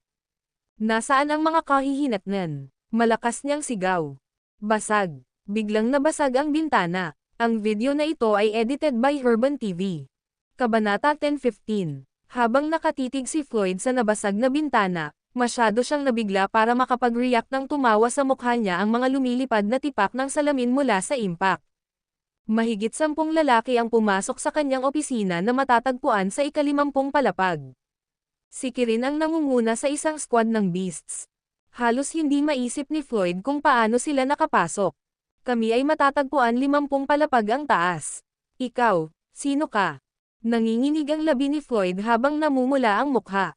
Sa tingin mo ba ay ipinadala namin sa iyo ang mga email ng walang bayad? Bakit mo ipinipilit na huwag ilathala ang katotohanan at humingi ng tawad? Ngumisi si Kirin. Ako, nang makita ni Floyd ang nangyari sa kanyang harapan, alam niyang hindi dapat guluhin ang kanyang kaaway. Hindi ba't sinabi namin na kailangan mong pasanin ang mga kahihinatnan? Ngumisi si Kirin. Ano ang sinusubukan mong gawin? Gusto mo bang ilathala ng kumpanya namin ang katotohanan at humingi ng tawad noong ginawa ni Zoe ang lahat ng kasuklam-suklam na bagay na iyon? Bakit tayo dapat? Ang iba ay halatang nagalit. Ano ang nangyayari? Naglalaro ka bang pipi? Inaasahan mong maniniwala ako na hindi mo alam ang katotohanan tungkol kay MS Lopez. Tanong ni Kirin na may malungkot na ekspresyon. Ang iilan sa kanila ay halatang nagpapanik dahil malinaw na alam nila kung ano ang katotohanan. Siyempre, si Zoe ang nanliligaw sa isang lalaking may asawa at naging jowa niya, panunuyan ng iilan sa kanila. Bang! Hindi sumagot si Kirin habang pinalipad niya si Floyd gamit ang isang malakas na sipa.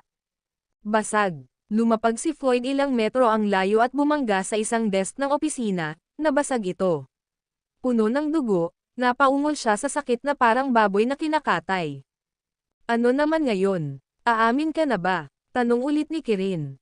Pumalakpak, pumalakpak. Ang iba ay lumuhad sa harap ni Kirin at nagmakaawa, aminin namin ang aming pagkakamali. May gustong suruan si MS Lopez, at sumusunod lang kami sa utos. Alisin mo sila. Ang mga mata ni Kirin ay kumislap na may malamig na kislap. Kasunod nito, ganoon din ang nangyari sa iba pang kumpanya ng media.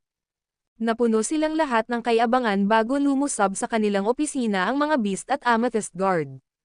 Ang sinumang sangkot ay kinuha. Noong gabing iyon, hindi nakatulog sina Lindsay at Jaden dahil abala sila sa pagpapaypay ng eskandalo ni Zoe. Gusto nilang ganap na sirain ang reputasyon ni Zoe sa umaga. Ano ang nangyayari? Bakit huminto ang lahat? Nagulat si Lindsay nang mapansin niyang hindi na ibinabalita ng lahat ng media company ang iskandalo. Sa pagtaas ng kanyang mga hinala, mabilis niyang tinawagan ang kanyang mga kontak ngunit hindi niya makontak ang alinman sa mga ito. May nangyari ba sa kanila? Nagsimulang bumilis ang tibok ng puso ni Lindsay. May kakayahan ba si Levi na hulihin sila? Imposible naman iyon dahil hindi niya malalaman kung sino ang gumawa nito, she remarked. Alas 4 na noon, may malaking grupo ng mga lalaki na nakaluhod sa harap ni Levi. Lahat sila ay sangkot sa pagsasapubliko ng iskandalo. Puro bagbog at namamaga ang mga mukha nila. Ngumisi si Levi, sino ang makakapagsabi sa akin ng totoo? Nanatiling tahimik silang lahat, buti naman, marami tayong tanga dito. Tumawa si Levi bago sumili ang malupit na ngiti sa kanyang mukha. Bam! Itinaas niya ang kanyang paa at pinalipad si Ebone sa isang mapang wasak na sipa. Pumalakpak. Bumagsak si Ebone sa lupa na may dugong bumulwak sa kanyang bibig habang ang kanyang katawan ay marahas na kumikibot. Aaminin ko, ako rin. Kuwit. Nagulat ang lahat sa kanilang nakita at nagboluntaryong matapan ang sitaw. Mabuti. Ngayong lahat ay natipon na. Nasaan si Damon? Tanong ni Levi. Nagtago siya, at hinahanap pa rin namin siya. Napayuko si Asher Dragon at ang iba pa sa pagsisisi. Pumunta ka. Hanapin siya sa lalong madaling panahon. Umungol si Levi. Ang video na ito ay edited by Urban TV. Kabanata 10:16. Naaalala ko, may isa pang lugar na hindi pa natin nahahanap, biglang bulalas ni Asher Dragon. Hinanap nila ang bawat sulok ng lungsod maliban sa isa, ang Morris Group. Nagmamadaling pumunta si Asher Dragon doon at nakita niya si Damon gaya ng inaasahan. Pagkabalik sa Morris Group, nagtago siya sa bodega. Para sa kanya, ang pinakamapanganib na lugar ay naging pinakaligtas. Hindi nagtagal, dinala si Damon kay Levi kasama si Noel. Ikaw, Levi, anong balak mo? Sabihin ko sa iyo, si Zoe ang nanligaw sa akin, kaya wala akong kinalaman doon. Namula si Damon. Boom! Nagalit si Levi nang marinig ang mga salitang iyon. Hindi siya makapaniwala na si Damon ay may lakas ng loob na suruan si Zoe sa kabila ng kanyang presensya. Maaari mo bang ihinto ang pagkilos? Ngumisi si Levi habang pinipigilan ang galit. Kumilos. Anong gawa? Si Zoe ang nagpilit sa akin. Gusto niya akong makipaghiwalay, ngunit tumanggi ako. Pagkatapos noon, pinagbantaan niya ako sa kanyang pagbubuntis. Say, isa akong may asawa, kaya paano ako papayag sa kanyang kahilingan? Nagpatuloy si Damon sa paghiga sa pamamagitan ng kanyang mga ngipin nang hindi man lang kumukurap. Dagdag pa ni Noel, Levi, ano ang ibig sabihin nito? Bakit mo ako hinuli? Let me go this instant, or else pagsisisihan mo. At saka, bakit nandito rin si Mr.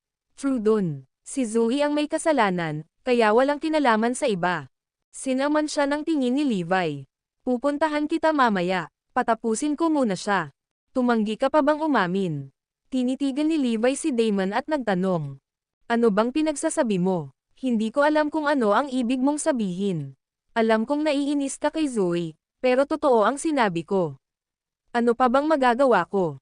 Itinaas siya ni Levi ng isang daliri. Bibigyan kita ng isa pang pagkakataon. Kahit bigyan mo pa ako ng 10 pagkakataon, ganoon pa rin ang resulta. Sinabi ko na sa'yo ang totoo. Giit ni Damon. Bam! Biglang binato ni Levi ng suntok ang mukha ni Damon. Paf! Sa sandaling iyon, tumalsik ang dugo kung saan-saan, at lahat ng ngipin ni Damon ay lumipad sa kanyang bibig. Bago pa man siya makasigaw ay nahimatay na kaagad si Damon. Gisingin mo siya. Splash! Nagising si Damon sa biglang pagbuhos ng tubig. Gulat niyang tinignan si Levi. Levi, kahit gaano mo ako pahirapan, hinding-hindi kita susundin. Galit na sigaw ni Noel, tama. Levi, huwag mong isipin na maaari mo kaming baka sa karahasan. Binabalaan kita, imposible. Tumingin si Levi sa kanilang dalawa at nagtanong, pinipilit mo bang panatilihing selyado ang iyong mga labi? Ano bang dapat ipagtapat? Paano natin masasabi ang isang bagay na hindi nangyari? Ang iyong asawa ay isang kasuklam-suklam na tao na nanligaw sa isang lalaking may asawa. She is a slut, and the fact that I work for her disgusts me. Ang isang walang prinsipyong babae na tulad niya ay nararapat na mamatay. Ranted ni Noel. Dagdag pa ni Damon, tama. Ang asawa mo ang nanligaw sa akin. Ano ang kinalaman nito sa akin? Hayaan mo akong maging tapat sa iyo. Kinuhanan ko pa siya ng litrato at video. Ha. Isang mapait na ngiti ang pinakawalan ni Levi, at ang kanyang mga mata ay puno ng hangarin na pumatay. Naibigay ko na sa iyo ang iyong huling pagkakataon. Dapat tumingin ka sa labas. Matapos marinig ang mga salita ni Levi, lumakad sina Damon at Noel sa pintuan at binuksan ito. Whoosh! Nang makita nila ang nasa labas, pareho silang napabuntong hininga sa gulat habang namumutla ang mukha. Ang video na ito ay edited by Herban TV. Kabanata 10:17. Sa harapan nila, may ilang daang tao na nakaluhod. Lahat sila ay napuno ng dugo. Nayanig sila Damon at Noel sa kanilang kaibuturan. Ano ang nangyayari? Halika, ipapakilala kita. Si Ebone ito. Si Floyd ito. Nang marinig nilang isa-isang pinakilala ni Levi ang mga lalaki, namangha sina Damon at Noel. Damn it! Lahat ng sangkot sa pagsasapubliko ng iskandalo ay narito. Nahuli na rin ba silang lahat? Sino sa mundo si Levi para magawa ang ganoong bagay? Lahat sila ay umamin. Deklara ni Levi. Kamusta kayong dalawa? Nakaka-intimidate ang aura ni Levi kaya na-suffocate sina Noel at Damon. Nagpalitan sila ng tingin at sinabing, lilinis na tayo. Sa wakas ay alam na nila kung gaano kalubha ang kahihinatnan kung hindi sila makikipagtulungan kay Levi. Magiging katangahan sa kanila na magdala ng pagdurusa sa kanilang sarili. Tama iyan. Sasabihin namin sa iyo ang lahat. Actually, napilitan din kaming suruan si Zoe. Tumanggo si Levi. Mabuti, magpatuloy. Binayaran nila ako ng pera at tinakot ako kasama ang pamilya ko para tulungan ko silang i-frame si MS. Lopez. Dati, binigyan nila ako ng access sa hotel at pina-print ako ng bill at resibo para pirmahan ni MS. Lopez. Ginawa ito para magbigay ng impresyon na sabay kaming pumasok ni MS. Lopez sa hotel. Ipinaliwanag ni Damon at Noel ang lahat, kasama na ang lahat ng maliliit na detalye. Ginoo. Garrison, pakiusap hayaan mo na kami. Sinabi namin sa iyo ang lahat. Nabulunan sina Damon at Noel habang nagsusumamo. Nakangiting tanong ni Levi, na-record mo ba ito? Tumanggo si Phoenix. Manam, meron tayo. Tumingin si Levi kay Damon at Noel na may nakakalokong ngiti. Binigyan ko na kayo ng huling pagkakataon, pero kayo ang hindi nagpahalaga. Ano? Anong ibig mong sabihin? Malaking pagbabago ang ekspresyon ni Damon habang nawalan ng kulay ang mukha ni Noel. Hindi, pero sinabi namin sa iyo ang lahat, paliwanag ni Noel. At binigyan din kita ng pagkakataon. Ngumiti si Levi. Pagkatapos ay lumabas siya ng silid kasama si Phoenix, naiwan sina Damon at Noel sa loob. Sa sandaling iyon, isang grupo ng mga mabangis na aso ang pumasok sa silid. Nang makita nila sina Noel at Damon, kumikinang ang mga mata nila sa excitement. Bam! Mahigpit na isinara ni Phoenix ang pinto. Tahol! Tahol! Tahol! Arg! Sa susunod na sandali, Ang mga hiyawan ng dalamhati ang maririnig. Nagpatuloy ito ng kalahating oras bago namalayan ang katahimikan. Bagamat buhay pa silang dalawa, natatakpan ng mga sugat ang kanilang mga katawan. Sa katunayan, may mga bahagi pa nga ng kanilang katawan kung saan kinagat ang hilaw na laman. Pareho silang namimilipit sa sobrang sakit bago nawalan ng malay. At iyon ang kanilang parusa. Alas 8 ng umaga, hindi pa rin nakontak ni Lindsay ang sinuman mula sa mga pangunahing kumpanya ng media. Nagsimula silang magpanik pareho ni Jayden. Talaga bang nahanap niya sila? Imposible yan. Tinago ko silang lahat ng maayos.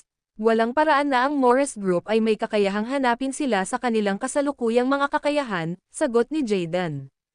Nakatanggap lang ako ng balita na nawala si Damon. Hindi ba siya ligtas na nagtatago sa Morris Group?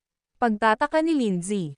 Look, all the media companies are announced something, biglang bulalas ng kanilang assistant. Lahat sila ay biglang nakakita ng headline na flash sa screen ng kanilang telepono. Ang katotohanan ng kontrobersya ni Zoe Lopez, wala siyang kasalanan. Inilarawan ng artikulo ang lahat ng aktwal na nangyari. Ang lahat ng mga pangunahing media house ay naglathala ng katotohanan at gumawa ng pampublikong paghingi ng tawad kay Zoe. Inamin din ng mga salarin na sina Damon at Noel ang kanilang pagtatangka na sir-on si Zoe. Ang video na ito ay edited by Herban TV. Kabanata 10:18. Sa wakas, nabunyag ang katotohanan, at nalinis ang pangalan ni Zoe. Nang maibigay na ang hustisya, nakahinga ng maluwag si Zoe. Parehong na-relieve din ang pamilya Lopez at Black. Ang paghingi ng tawad ng malalaking kumpanya ng media ay nagawang maibalik ang reputasyon ni Zoe. Siya nga ay buntis, ngunit ang ama ng bata ay si Levi, hindi si Damon. At saka, malapit na siyang magpakasal muli kay Levi. Kaya naman, inihayag din ng mga kumpanya ng media ang petsa ng kanilang kasal. Kaya lang, kumalat sa malayo ang balitang ikakasal na sila. Mula sa pananaw ni Zoe, ito ay isang magandang bagay. Una, nakatulong ito sa pagtaas ng impluwensya ng kumpanya.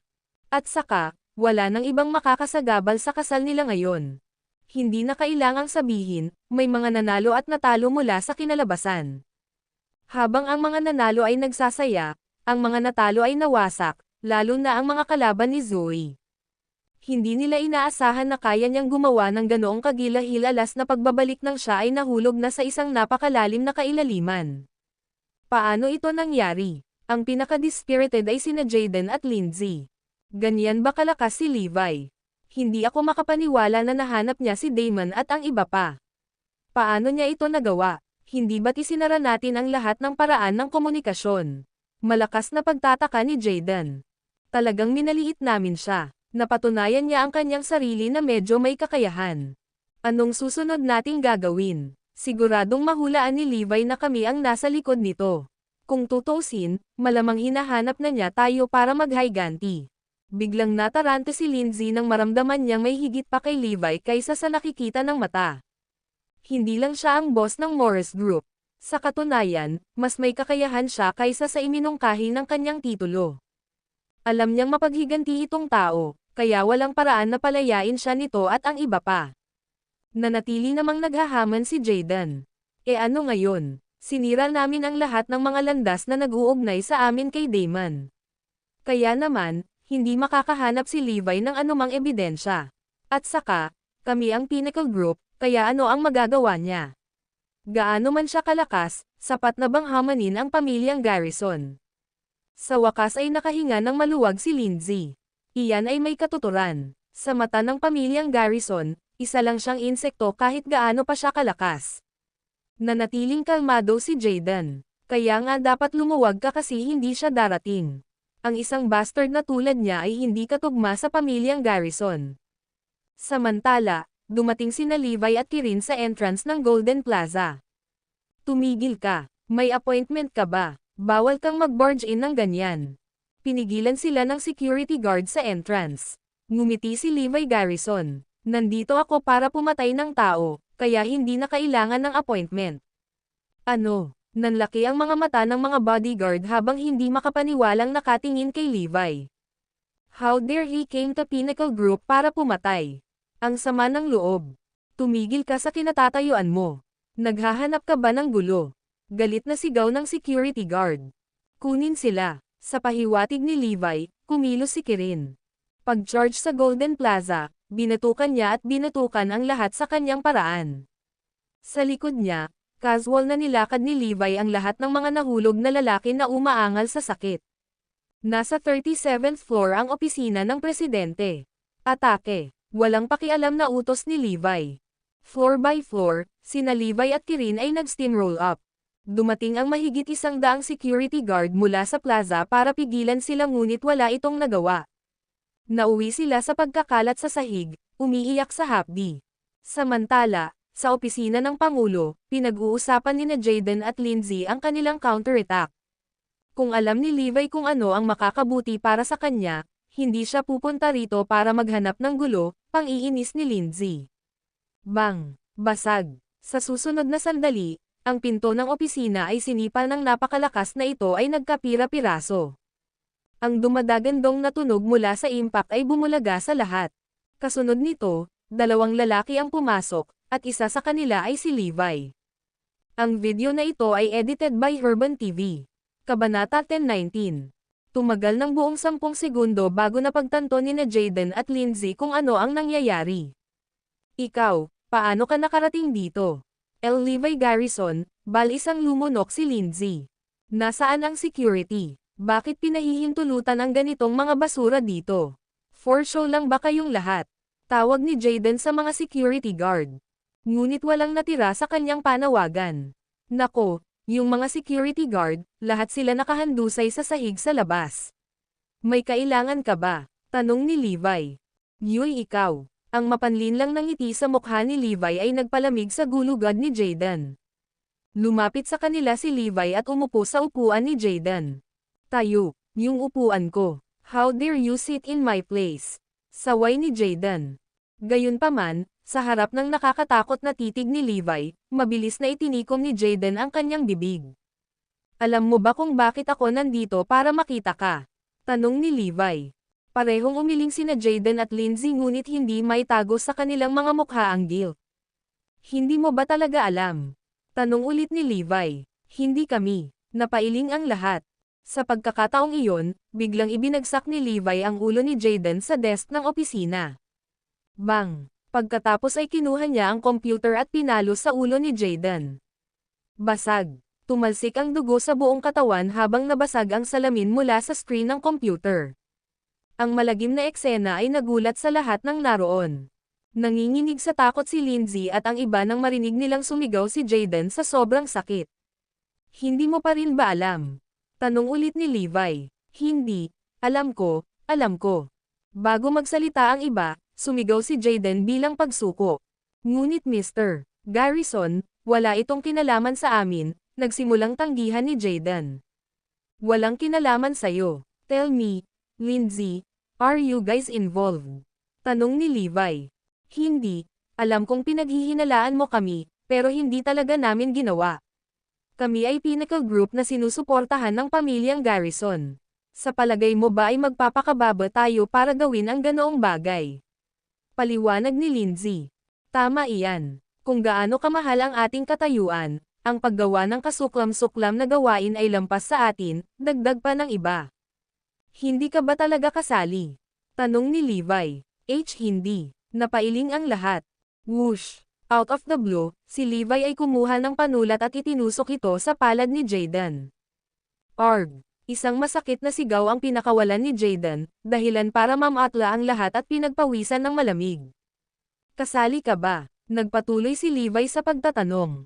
Sa kabila ng labis na takot, si Lindsay ay nagpupursage sa kanyang pagtanggi. Hindi kami. Kirin, dalhin mo sa akin ang talam. Inilahad ni Levi ang kanyang kamay. Hinubad ni Kirin ang isang customized na talam ng militar at ibinigay ito kay Levi, na pagkatapos ay kinalikot ito.